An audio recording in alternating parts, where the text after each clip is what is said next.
देश की राजधानी दिल्ली से सटे हरियाणा के वल्लभगढ़ में दिन दहाड़े कॉलेज के सामने एक छात्रा के अपहरण की कोशिश में नाकाम रहने पर छात्रा की हत्या कर दी जाती है।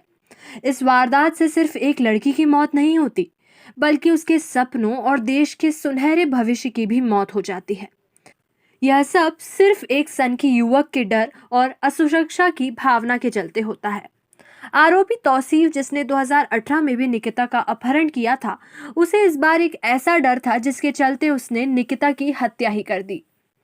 जानिए क्या था वो डर जिसने ली निकिता की जान। निकिता के परिजनों का कहना है कि वह कॉलेज पूरा करने के बाद निकिता की शादी कराने का विचार कर रहे थे। यह बात शायद तौसीफ को पता चल गई थी।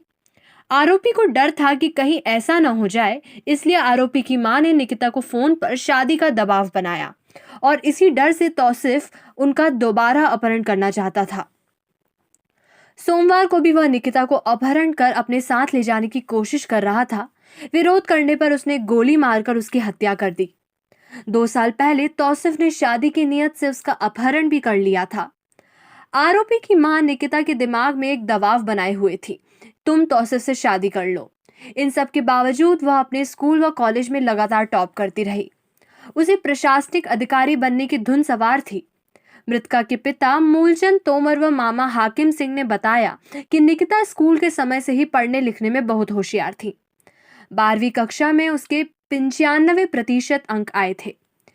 वह अपने स्कूल की टॉपर थी। इसके बाद जब उसका दाखिला कॉलेज में करवाया गया, वहां भी अपनी कक्षा के अन्य विद्यार्थियों से हमेशा आगे ही रही। आरोपी तौसिफ निकिता के स्कूल रावल इंटरनेशनल में 12वीं कक्षा तक साथ ही पढ़ता था।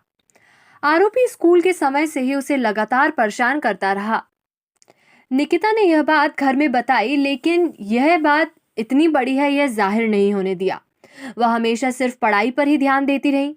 स्कूल से निकलने के बाद उनके परिवार को लगा कि अब नए कॉलेज में नई जिंदगी शुरू होगी।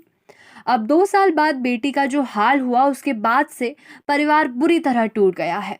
उन्हें बस एक ही पछतावा है कि अगर 2 साल पहले तौसिफ पर कार्रवाई की होती, तो आज जो उनकी बेटी के साथ हुआ है, शायद आगे चलकर वह अफसर बन पाती और घर का नाम रोशन कर पाती।